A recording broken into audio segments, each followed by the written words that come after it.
seorang koruptor sebagai pertanggungjawaban moral. Saya mau minta klarifikasi, ini tanggung jawab siapa? Bapak malu nggak sih? Tidakkah saya dengar permintaan maaf yang benar seolah-olah sekarang?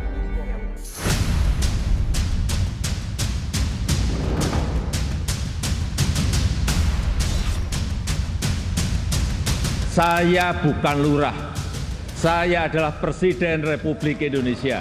Sudah menjadi nasib seorang presiden, dijadikan alibi, dijadikan tameng.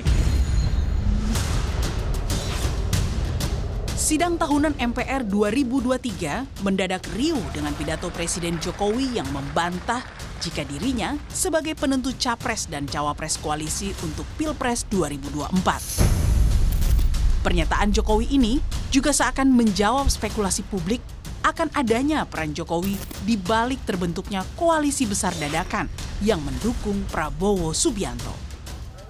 Dugaan publik ini bukan tanpa alasan. Dalam pidato deklarasi koalisi bersama Golkar, PAN, PKB, dan Gerindra, Prabowo menyebut bahwa koalisinya adalah tim Jokowi. Bahwa kita adalah bagian dari tim dari pemerintahan yang dipimpin oleh Bapak Insinyur Haji Joko Widodo. Kita memang ingin, kita minta izin rakyat untuk kita berkuasa. Karena kita ingin berkuasa hanya untuk kepentingan rakyat dan bangsa Indonesia. Sebelumnya adik Prabowo Hasim Joyo Hadikusumo bahkan lebih gamblang mengatakan dukungan Golkar ke Prabowo sudah seizin dan restu Presiden Jokowi. Saya hadir dan saya jabat tangan waktu keluar dan sinyal dan semua senyum-senyum. Pak Prabowo, Pak Muzani ya senyum-senyum. Pak Erlangga, Pak Lodewijk dan Pak Dito juga senyum. Ternyata mereka menyatakan mau dukung Pak Prabowo dan seizin dan restu dari Pak Jokowi. Berkoalisinya Golkar, PAN, PKB, dan Gerindra dinilai pengamat politik sebagai tindak lanjut pertemuan Jokowi dengan para petinggi parpol saat silaturahmi Partai Amanat Nasional 2 April lalu. Waktu itu Pak Jokowi ketika ada persoalan penolakan Piala Dunia ya dari PDIP, maka Pak Jokowi mengumpulkan 4 partai besar, yaitu ya tadi Gerindra, PKB, PAN, dan Golkar. Pak Zulhas mengatakan bahwa ini dirijennya adalah Pak Jokowi ketika itu loh. Lalu Pak Prabowo juga mengatakan bahwa kami ini ikut Pak Jokowi. Enggak, itu urusan mereka, urusan koalisi, urusan kerjasama, itu urusan partai. Saya bukan ketua partai, saya presiden. Terbentuknya koalisi Jumbo Prabowo telah mengubah peta politik. Meski begitu, PDI Perjuangan yakin segala sesuatu masih bisa berubah sebelum pendaftaran ke KPU. Itulah politik. Politik itu dinamis, cair, ya.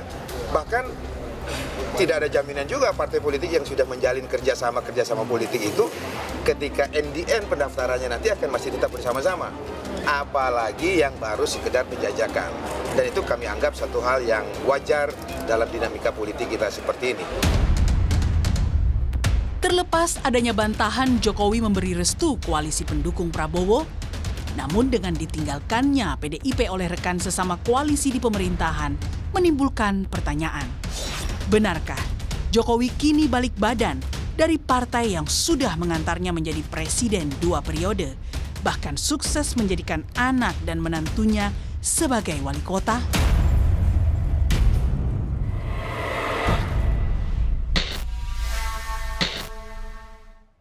Sudah bersama saya anggota Dewan Pertimbangan Presiden yang juga pernah menjadi ajudan Presiden pertama Republik Indonesia, yaitu Bung Karno. Ia adalah Irjen Purnawirawan Sidarto Danusubroto.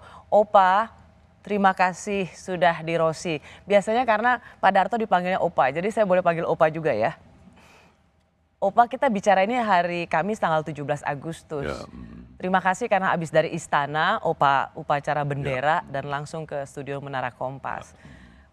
Ini upacara bendera di istana yang keberapa untuk Opa? Kesekian. Sekiannya berapa? Lupa. Opa, kalau boleh tahu sekarang berapa usia? 87 3 bulan 87 tahun. plus 3 bulan. Plus 3 bulan. Jadi bulan Juni Juni, ya, ya. 87 ya.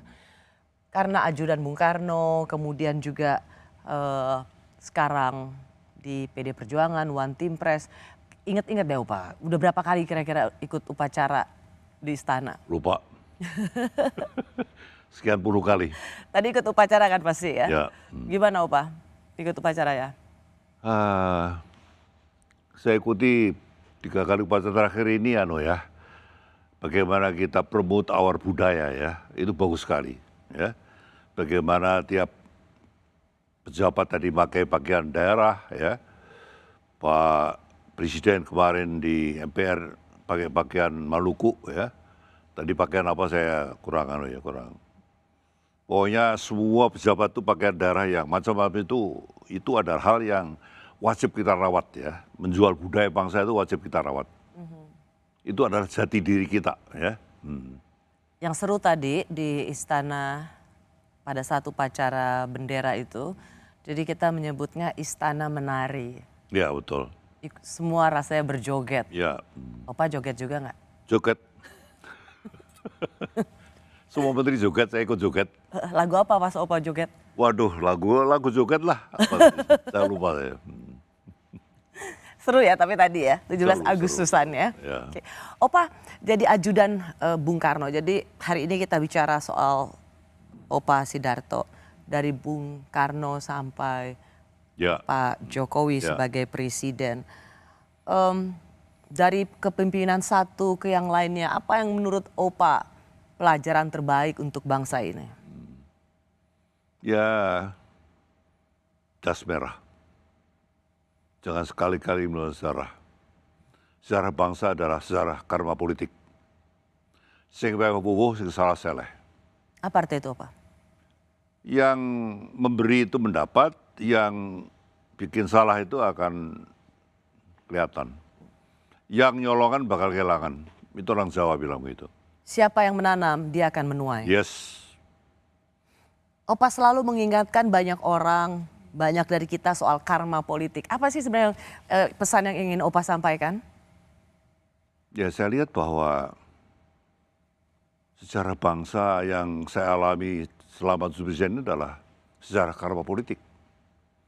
Bagaimana saya dampingi Bung Karno selama dalam tahanan ya.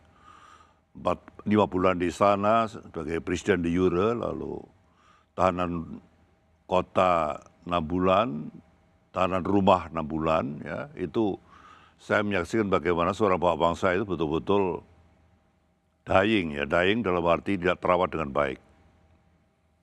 Itu yang saya lihat bahwa kemudian putranya jadi presiden kelima, Megawati, cucunya menjadi ketua DPR, Puan Maharani, kader terbaiknya menjadi presiden 2 periode, Joko Widodo. Dan saya kebetulan dapat berkah ya, dampingi Bung Karno dalam tahanan itu sekarang masih survive, bekerja, berkarya untuk bangsa.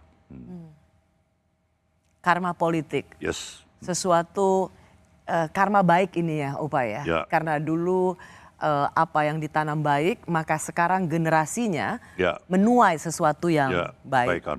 Ya. Opa juga dalam perjalanan sejarah Opa menjadi saksi sejarah, apakah karma Opa pernah lihat kepemimpinan itu juga menerima karma buruk? Ada yang, ya lebih baik kita menerima yang baik ya. Tapi bahwa tidak ada satu pemerintahan yang perfect itu tidak ada. Ya, tolong yang mengambil leadership nanti juga ambil yang baik ya. Tidak ada manusia yang perfect itu tidak ada ya. Selalu ada plus minus ya. Tapi so far selama ini bagaimana Indonesia diramalkan the next 30 tahun akan menjadi the big five, the big four di dunia, itu adalah satu perjalanan yang cukup bagus. Sampai hari ini kenaikan kita ekonomi 5,7 ya, dan inflasi 2, sekian itu adalah sekarang kita sudah take off dari middle coming trap, itu adalah baik ya. Ingatlah pemimpin, kebaikan dari pemimpin, Ya, teruskan yang baik dari pemimpin, Ya. jangan lakukan apa yang buruk yang kurang pernah dilakukan dari seorang pemimpin. Ya. Opa, kalau kita bicara soal Bung Karno, Ya. yang paling terakhir yang cukup diributkan atau yang cukup dikritisi yaitu pembangunan patung Bung Karno di satu kawasan Ya. di Bandung Barat. Ya. Keseluruhan investasinya itu mencapai sekitar 10 triliun, meskipun patungnya itu Yang invest bukan pemerintah kan? 12 miliar. Yang invest bukan pemerintah kan? Bukan pemerintah saya kira itu, swasta itu. Siapa? Saya tidak tahu siapa yang invest itu. Pertanyaannya mungkin begini Opa, apakah pembangunan patung yang bisa dinilai relatif mahal itu sesuatu yang diinginkan oleh Bung Karno? Dia tidak menginginkan namanya diagungkan, itu dia tidak ingin. Saya kenal Bung Karno. Tapi bahwa tiap negara itu punya monumen-monumen bapak bangsa itu hampir tiap negara. Ya. Seperti Amerika punya monumen Washington, Jefferson, Lincoln. Ya. Lalu di Ho Chi Minh punya monumen Ho Chi Minh. Bukan Phu Nguyen Giap yang jenderal yang merebut Dien Bien Phu dan mengusir Amerika itu ya. Tapi Ho Chi Minh ya, ada monumennya. Di Peking ada monumen Mao di sana ya, jenazahnya di orang sampai antri. Lalu di Ankara ada monumen Kemal Atatürk. Ya. Saya sebagai ketua MPR dulu pernah ke makamnya, bagaimana anak-anak sekolah itu belajar mengenai perjuangan bapak bangsanya ya. Kita pun saya kira perlu, ya sekarang nama Bung Karno diabadikan oleh 8 negara, ya kita pun perlu punya monumen Soekarno, ya toh. Kita sekarang maaf ya, saya harus bilang bahwa sekarang kita belum punya history. Kita punya sekarang adalah glorify history. Saya nggak rela. Wisma Yusuf tempat ajudan, tempat Bung Karno ditahan dulu sekarang menjadi Museum Satra Mandala. Saya nggak rela. Kita tidak jujur pada sejarah. Itu harusnya dari Museum Soekarno. Tempat Bung Karno terakhir. Yes. Oh, Kita jangan menutupi plus minus dari sejarah kita. Kita harus honest pada sejarah. Jangan glorify. Opa mengatakan bahwa patung misalnya itu sebagai salah satu pengingat Ya. dan pembelajaran sejarah. Ya. Tapi sesungguhnya Opa juga ingin mengatakan ada yang lebih penting daripada sekedar misalnya monumen. Apa yang sesungguhnya lebih penting untuk mengenang seorang Bung Karno sebagai Presiden pertama Republik Indonesia? Ya, pelajaran sejarah untuk generasi muda harus diajarkan. Who is our founding fathers? Ya, itu perlu diajarkan ya. Sekarang bagaimana Pancasila menjadi perekat bangsa ini menjadi mata pelajaran ya. Itu sudah diatur dalam Undang-Undang nomor 22 atau berapa itu ya, tahun 2002 ya. Sekarang sudah diajarkan mulai dari SD, SMP, SMA dan sebagainya. Karena memang terbukti dengan Pancasila yang menghormati kebinekaan, keberagaman itu sekarang negara ini survive for 78 years. Itu bagaimana seorang Soekarno menggali wajah Indonesia dalam Pancasila itu betul-betul sakti itu di situ. Dia pernah bantah dengan Tito bagaimana dia menyatukan 7 negara Yugoslavia yang besar itu. Tito menjawab dengan saya punya kekuatan senjata. Bung Karno menjawab saya menyatukan dengan Pancasila yang menghormati keberagaman, menghormati kebinekaan. Dari sekian ribu pulau yang berbeda, adat istiadat, bahasa, suku, budaya. Dari semua, Opa Darto itu sudah mengalami 7 presiden ya? Ya. Kalau saya bilang buat Opa itu presiden yang terbaik tetap Bung Karno, benar? Bangsa ini harus belajar banyak dari seorang Soekarno. Dan menurut Opa beliau tidak tergantikan? Ya. Bagaimana, ya dia seorang yang idealis ya. Saya waktu dampingi di Wisma Eso, dia no single cent yang dia bawa. Tidak ada 1 sen pun yang tidak bawa. Saya harus cari uang untuk keluarganya. Bagaimana Bung Karno belum mengundang modal asing, ya? Dia bilang kepada saya, "Tok, saya akan mengundang asing kalau putra-putra terbaik bangsa sudah pulang dari luar negeri." Beliau kirim ribuan ke Eropa Barat, Eropa Timur, Rusia, Amerika. Kalau mereka sudah pulang, mereka yang memimpin pengelolaan sumber daya alam. Baru saya monitoring, bukan orang asing. Ya. Lalu HPH, saya tidak mau hutan kita dilola. Tidak boleh orang menebang hutan. Hutan adalah paru-paru dunia. Tanpa kita menebang hutan, dunia itu butuh paru-paru kita, butuh udara kita. Dan semangat Bung Karno ini bagaimana memberikan sumber daya alam, green energy itu semangat Bung Karno ini diwarisi oleh seorang Jokowi. Itu yang Opa lihat. Ya. Oke. Di tengah perayaan 17 Agustus, isu soal capres terus menguat. Apalagi hari Minggu lalu, 4 partai besar mendadak mendeklarasikan koalisi mendukung Prabowo Subianto. Benarkah PDIP, partainya Opa Darto, sudah ditinggalkan?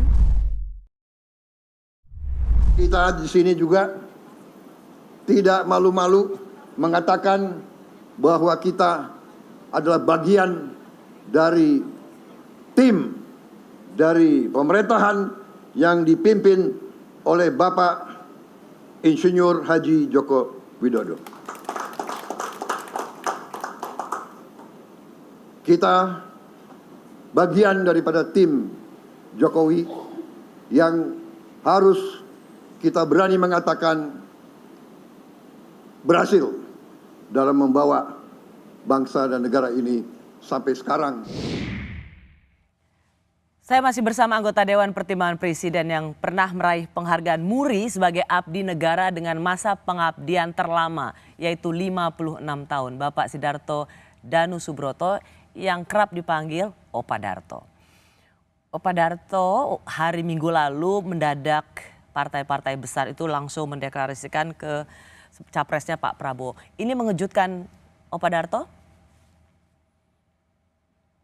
Ya, saya bau yang tidak enak aja ya. Bau tidak enak? Ya, sulit saya katakan ya. Gitu? Kalau orang asing bilang fishy smell. Fishy smell? Ya. Ada aroma yang mencurigakan? Ya. Ya. Menurut saya ya.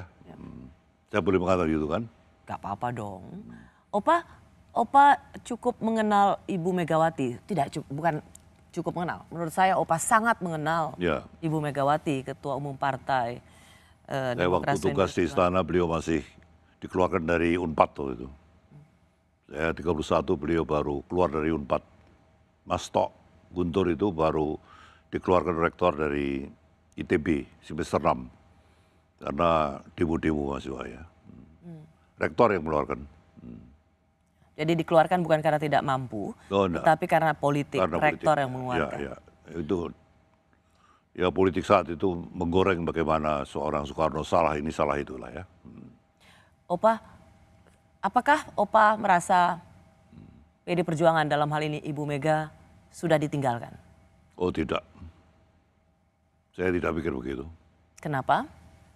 Ya dia seorang petarung wanita sejak reformasi bagaimana melawan Orba ya, mulai dengan kuda tuli dan membangun partai yang sekarang menjadi terkokoh di Indonesia.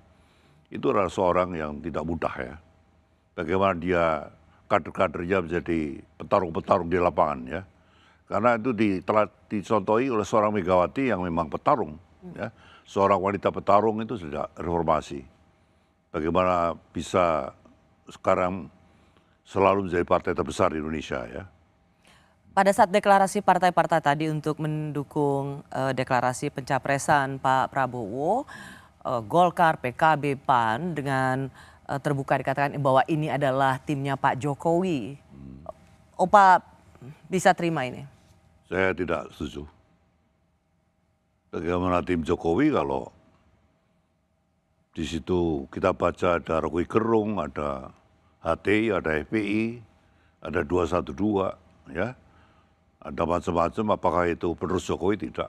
Mereka orang-orang yang selama ini melawan Jokowi. FPI, HTI yang diubarkan, apa mau dihidupkan lagi? Itu radikalisme. Ya. Dan ancaman terbesar daripada Republik ini adalah intoleransi, radikalisme, dan terorisme. bagaimana Weekly Densus 88 menangkap orang, ya, bagaimana BNPT mencegah berkembangnya radikalisme.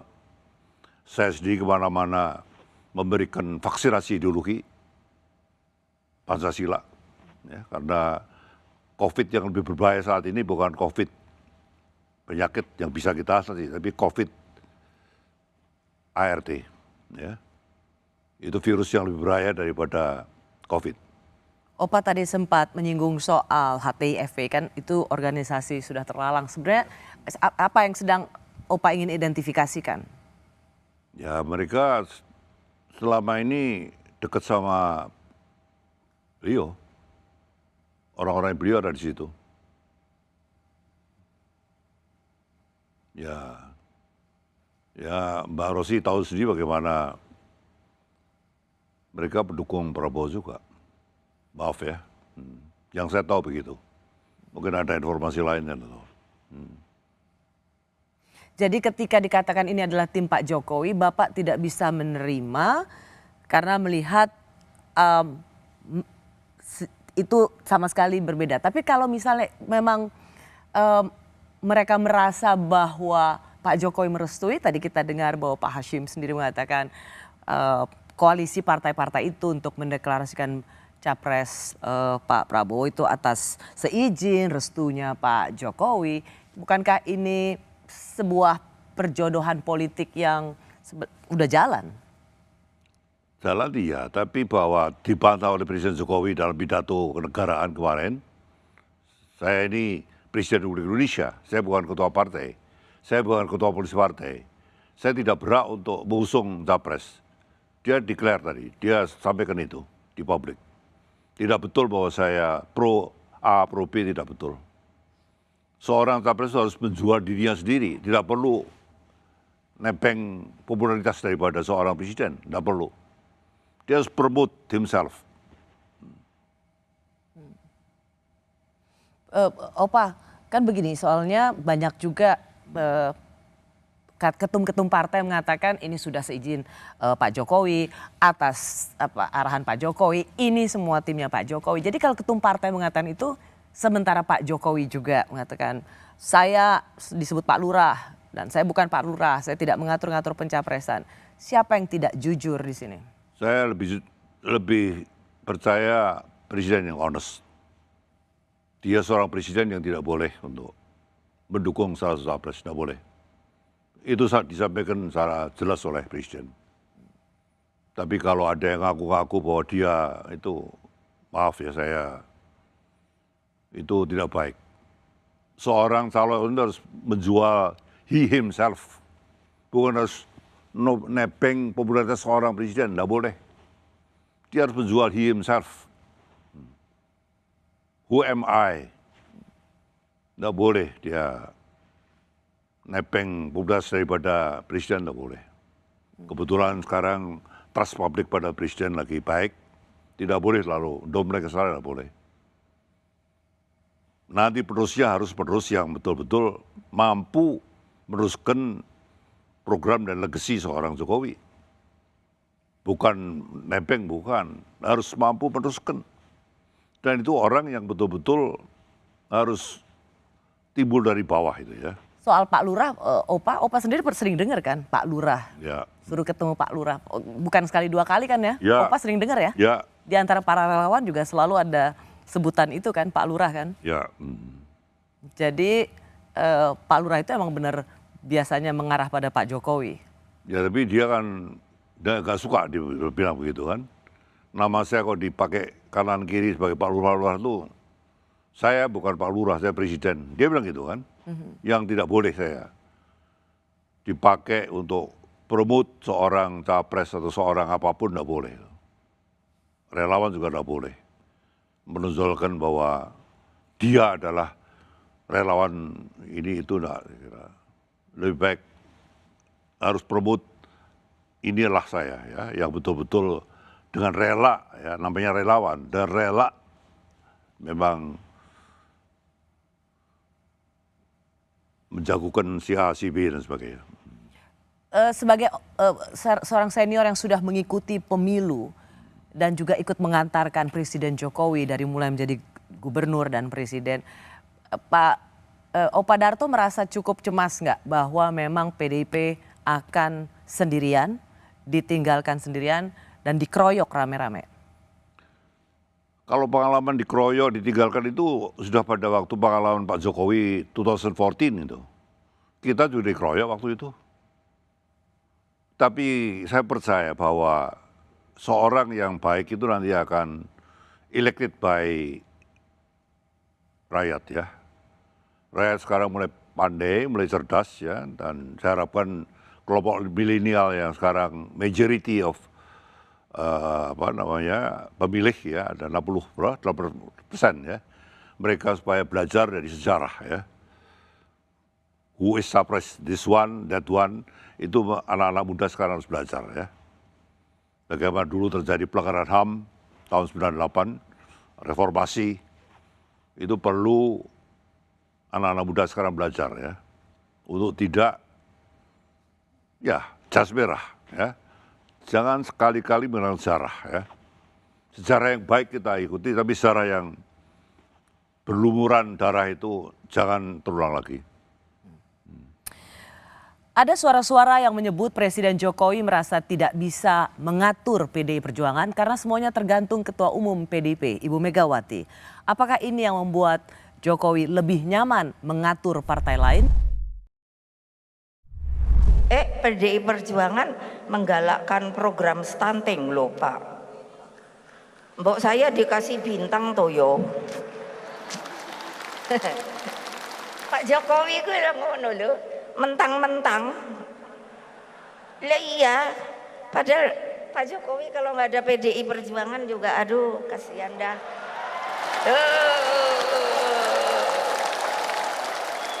Coba lihat Pak Jokowi ya. Saya suka nangis loh. Beliau tuh sampai kurus loh. Mikir kenapa? Mikir kita loh. Mikir rakyat loh. Masa masih ada yang mengatakan Jokowi kodok lah. Orang itu benar-benar tidak punya moral. Pengecut, saya bilang. Biarin mantep dah. Saya dibully juga nggak takut kok. Coba datang berhadapan. Jantan kamu. Kita mesti jadi berkelakuan sebagai warga negara yang punya etika moral, jangan sembarangan. Saya masih bersama politisi senior PD Perjuangan, pernah menjadi ajudan Bung Karno dan sudah mengikuti perjalanan 7 presiden dari Bung Karno hingga Jokowi saat ini. Ia adalah Bapak Sidarto Danu Subroto atau yang dipanggil dengan Opa Darto. Opa, kita melihat 2 pernyataan Bu Mega tadi. Dan yang paling sering diingat atau dalam memori kolektif publik adalah Bu Mega yang selalu bilang, aduh Pak Jokowi ini kalau nggak ada PDIP, duh gitu. Jadi ledekan ini yang terus menjadi memori kolektif. Sebenarnya kalau untuk Pak Opa Darto mengenal baik Pak Jokowi, mengenal baik Bu Mega, gimana menjelaskan soal relasi antara mereka berdua? Hubungannya baik. Saya tahu sejak beliau bukan siapa-siapa, lalu kita pilih jadi wali kota, ya, lalu menjadi gubernur, ya. Kebetulan saya saat pemilihan gubernur saya menjadi Despilkada partai. Despilkada, ya. Itu ada sekjen, ada tapi yang tanda tangan ketua umum, ada sekjen, ada bagian hukum, lalu saya sendiri, ya, ketua kehormatan partai saya sendiri melihat seorang calon gubernur yang tidak bermodal itu Jokowi. 2012 itu ya? Ya, tahun 2013. Tadi itu, tahun 2012 ya. Dia tidak bermodal dan dia semangatnya adalah berusuhan mendekatkan diri pada rakyat. Itu yang disampaikan ya. Dia waktu tarawih di rumah saya, dia baru visit yang ke-4 atau ke-3. Itu jam 10 malam. Ada tarawih di rumah saya. Masih gubernur. Dia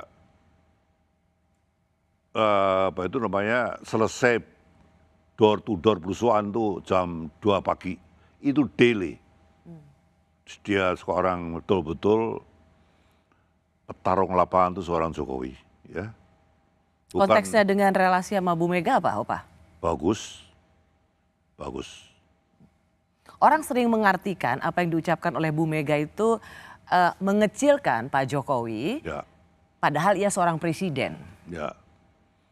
Saya kira menurut saya tidak begitu ya. Ya dia betul-betul Mbak Mega itu mengenal seorang Jokowi itu mulai dari wali kota ya, seorang pengusaha kayu sukses ya, lalu jadi wali kota, jadi itu mengenal dari muda ya. Jadi memang perjalanan seorang Jokowi itu dari wali kota, gubernur, presiden itu betul-betul kita backup seluruhnya ya. Kita backup dalam arti morally ya. Financially itu tidak banyak, tapi rakyat memilih itu memang itu betul-betul God bless itu. Kita tahu bahwa saat itu pun kita dikeroyok juga. Sama dengan kondisi saat ini. Dikeroyok oleh partai-partai lain. Mungkin survei Pak Jokowi saat menjelang Pilpres itu juga sama dengan sekarang ini. Kenapa saya tanyakan ini Opa? Karena banyak kemudian yang menganalisa mengapa Pak Jokowi persepsi publik ikut mengatur, mengendorse capres lain, lebih nyaman berkoordinasi dengan partai-partai lain karena istilahnya tidak diwongke di partainya sendiri. Saya tidak sepakat ya. Saya tidak sepakat. Apa yang Bapak bisa Opa bisa berikan kesaksian yang membantah analisa itu? Ya bahwa Jokowi juga menunjukkan bahwa dia dekat sekali dengan yang bukan Prabowo. Dia kemana-mana dengan Ganjar juga diperlihatkan. Dia pakai batik pakai hem hitam putih itu juga dari pemberian dari Jokowi itu. Ini yang saya pakai ini. Boleh kan pakai ini? Boleh. Nah. Pertanyaan saya lebih gini sih Opa, bagaimana soal Presiden Jokowi merasa tidak diwongke di partai sendiri sehingga kemudian dianalisa oleh banyak orang lebih nyaman di partai lain. Jadi apa klarifikasi Opa atau pengalaman yang Opa lihat bahwa dan ini dikaitkan dengan relasi antara Bu Mega dan Pak Jokowi. Apa yang pengamatan Opa, kesaksian Opa bahwa tentang Presiden Jokowi dan Ibu Mega ini? Saya kira Mbak Rosy lihat sendiri bagaimana kedekatan antara Jokowi dan Mbak Mega ya. Waktu di Rakernas itu ya. Bagaimana seorang presiden nuntun Mbak Mega turun dari tangga dan sebagainya ya. Itu saya melihat mereka sangat dekat ya. Dan bahwa sekarang dipromot bahwa Jokowi lebih dekat pada capres lain, apa itu mungkin itu tafsiran orang yang beda dengan pendapat saya. Bagaimana Opa juga menjelaskan bahwa dalam beberapa kesempatan pidato Bu Mega itu dianggap merendahkan Pak Jokowi sebagai presiden. Ya, saya kira seperti petugas partai. Ya, kata-kata itu mungkin untuk komunikasi publik mungkin lebih baik diganti dengan kader yang terbaik ya, bagi saya ya. Tapi memang itu adalah term beliau dan maksudnya bukan untuk merendahkan tidak, tapi memang petugas yang diunggulkan aja, petugas yang diunggulkan ya. Yang punya sikap jiwa seorang nasionalis, seorang Pancasilais ya. Bagi saya itu.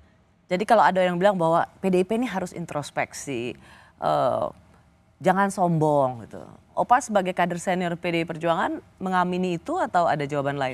Semua partai harus begitu, not only PDIP. Tidak boleh sombong, tidak boleh sok kuasa dan sebagainya. Saya kira semuanya harus begitu. Opa benar nggak pandangan orang kalau Mas Ganjar ini jadi presiden semuanya akan diatur oleh Bu Megawati? Sudah dibantah oleh Ganjar. Kalau dia jadi presiden, menunjuk menteri apa itu adalah hak prerogatif daripada presiden. Kalau jadi presiden, saya kira ada statement dari Ganjar Pranowo itu. Orang selalu mengkait-kaitkan itu soalnya dan menganggap bahwa Bu Mega akan mengatur.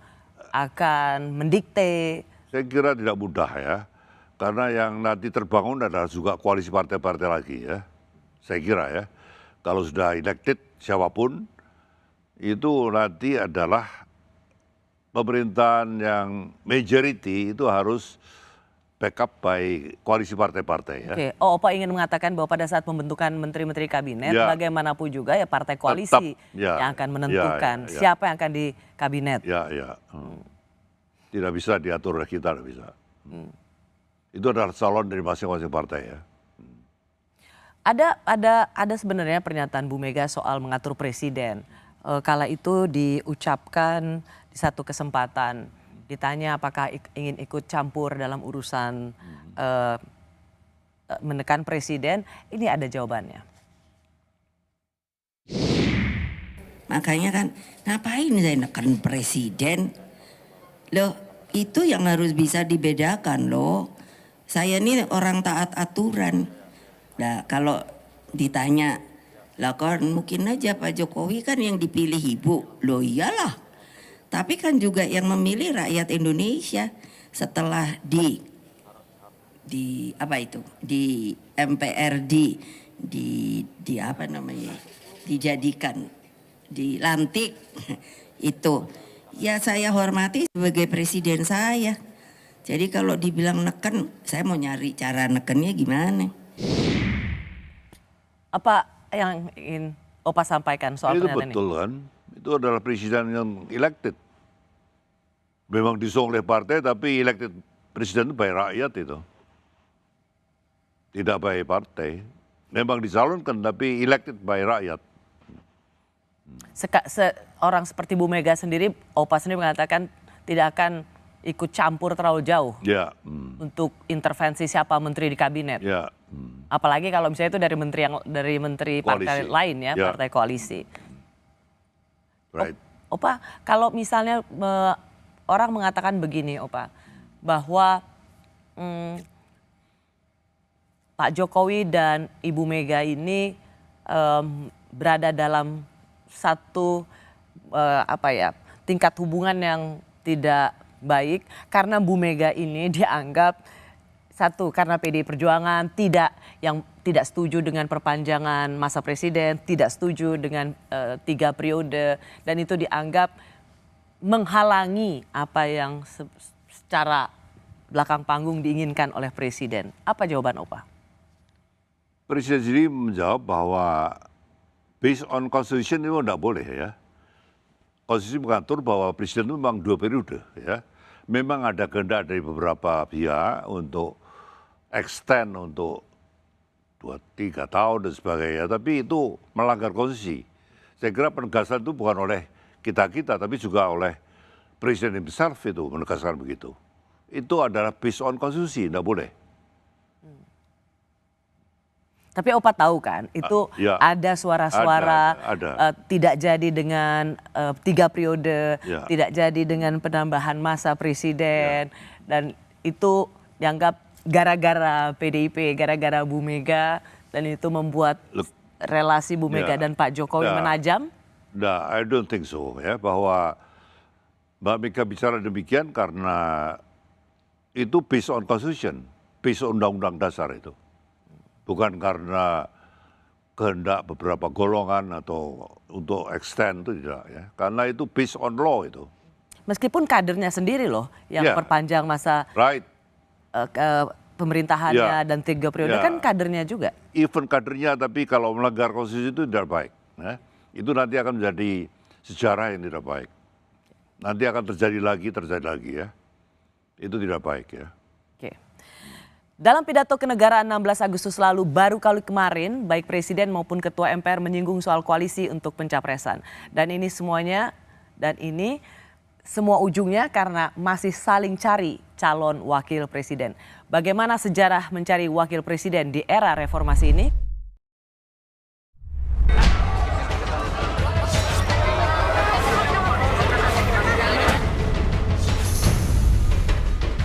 Saya memutuskan dan telah mendapatkan persetujuan dari partai-partai koalisi bahwa yang akan mendampingi saya sebagai calon wakil presiden periode 2019-2024 adalah Profesor Dr. Kiai Haji Ma'ruf Amin.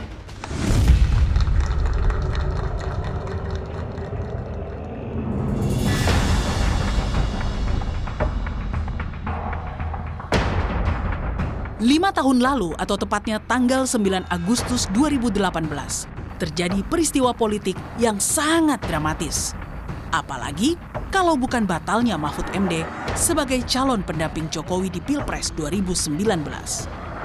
Pengumuman nama Ma'ruf Amin menjadi cawapres Jokowi kala itu cukup mengejutkan. Mengingat awalnya cawapres Jokowi menguat kepada mantan ketua MK itu. Keterkejutan Mahfud bukan tanpa alasan. Ia mengaku sudah diminta mempersiapkan diri menjadi cawapres bagi Jokowi. Mulai dari mengurus segala administrasi untuk mendaftar ke KPU, hingga menjahit jas dan kemeja putih ala Jokowi.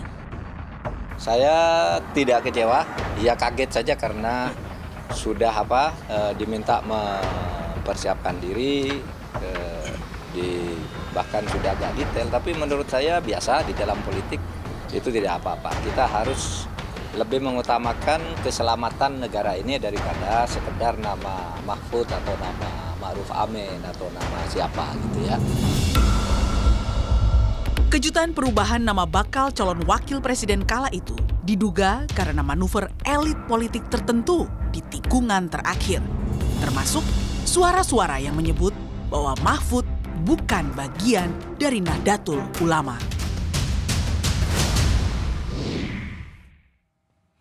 Masih bersama saya, anggota Dewan Pertimbangan Presiden yang juga politisi senior PDI Perjuangan, Bapak Sidarto Danusubroto. Pak Darto, belajar dari pengalaman bulan ini juga, 5 tahun yang lalu, itu detik-detik deklarasi calon wakil presiden. Awalnya Pak Mahfud, tapi kemudian menjadi Pak Ma'ruf Amin. Kita akan mengulang hal yang sama nggak, Pak, kira-kira ada 5 tahun yang lalu? Karena ini lesson learned, pelajaran yang sangat baik sekali. Possible. Possible ya? Akan last minute juga? Possible. Jadi kira-kira menurut Opa apa pelajaran terbaik? Ya bahwa derajat rezeki, umur apa itu tidak tertukar. Itu ridho Allah itu. Bagaimana tanaman kita, bagaimana apa yang kita tanam itu apa yang kita peroleh. Cuman boleh dong kalau sekarang nama-nama sudah disebut-sebut, digadang-gadang sebagai wakil presiden. Boleh. Terutama PDIP yang memang koalisinya kecil, saya kira nama itu sudah mengerucut ya. Koalisinya yang kecil sekali ya. Kalau yang lain kan pilihannya banyak ya. Jadi mereka mungkin tidak mudah ya. Kok Pak seperti udah lempar handuk, koalisinya kecil, udah pasti ditinggal? Ya sampai hari ini ya. Mungkin nanti ada yang merapat pada last minute, karena politik ini bisa berubah ya, bisa berubah. Bisa saja nanti yang koalisi sebelah sana lalu tiba-tiba lalu yang A lalu merapat pada kita, apa itu possible. Termasuk ada kemungkinan Mas Gibran, wali kota Solo, juga dipinang oleh partai lain untuk calon wakil presiden jika keputusan MK mengizinkan batas umur 40 tahun itu diturunkan. Saya kira sudah dijawab oleh Gibran, saya kira. Bahwa dia masih muda, dia ingin belajar menyelesaikan sebagai wali kota, dia sudah jawab itu. Dan kalau ya dia terima, saya kira too early. The next 5 years dia harus to be what? Ya, itu saya kira too early for him. Dia seorang muda yang punya bakat baik, ya orangnya sederhana. Kenapa too early? Di negara maju, banyak negara maju, Perdana Menteri itu usianya muda-muda semua. Ya, tapi tidak di Indonesia ya. Seperti seorang ayahnya itu mulai dari wali kota, gubernur, presiden itu dijalani dengan penuh perjuangan ya. Too early-nya mungkin bukan dari sisi usianya, ya, tapi jalani sebagai wali kota dulu, pengalamannya. Baru 2 tahun ya. Baru 2 tahun sebagai wali kota, dia sudah jawab bahwa dia akan menyelesaikan tugasnya. akan lebih baik dia menyelesaikan tugasnya dengan baik, nanti promote sebagai gubernur. Kenapa kalau misalnya Mas Gibran menerima tawaran partai politik lain, kenapa Pak? Ya, dia meninggalkan partai yang membesarkan dia itu dia tidak elok aja ya. Bagi saya tidak elok aja. Bahwa dia dibesarkan, ayahnya dibesarkan dari partai yang sama, itu tidak elok aja ya. Pak Darto, Pak kan bapaknya para relawan. Kenapa relawan yang bersatu karena Pak Jokowi ini sekarang kocar-kacir atau terbelah? Mendukung dua baca pres yang berbeda. Maaf ya, ada relawan yang punya, saya tidak usah mention nama ya, ada relawan yang betul-betul punya sikap karakter yang baik, ada yang sekarang eranya itu era pragmatisme sekarang ini, maaf ya. Pragmatisme itu sekarang menyerang di banyak penjuru ya, termasuk koalisi apa itu, maaf ya, mungkin ada yang terserang juga, mungkin, saya tidak menuduh ya, mungkin ya. Jadi relawan juga orang biasa, jadi mungkin ada yang kena serangan itu juga, saya tidak tahu, tapi orang pragmatis biasanya tidak akan survive terlalu lama dia akan tenggelam, ya, ditelan oleh sejarah. Banyak sekali relawan atau juga ada partai yang selalu mengatakan, bukan PDI Perjuangan, tegak lurus bersama Pak Jokowi gitu. Buat Opa, dalam berpolitik itu, tegak lurus pada orang apa tegak lurus pada prinsip? Saya memilih tegak lurus pada prinsip, pada sikap. Bukan pada orang. Orang bisa berubah. Siapapun itu. Siapapun. Opa Sidarto, terima kasih banyak. Sudah meluangkan waktu dari upacara bendera di istana dan sekarang ada di program Rosi. Terima kasih. Sehat-sehat Opa. Amin. Panjang umur. Amin. Saya Rosyana Silalahi, terima kasih sudah menyaksikan program Rosi. Tetaplah di Kompas TV, independen, terpercaya.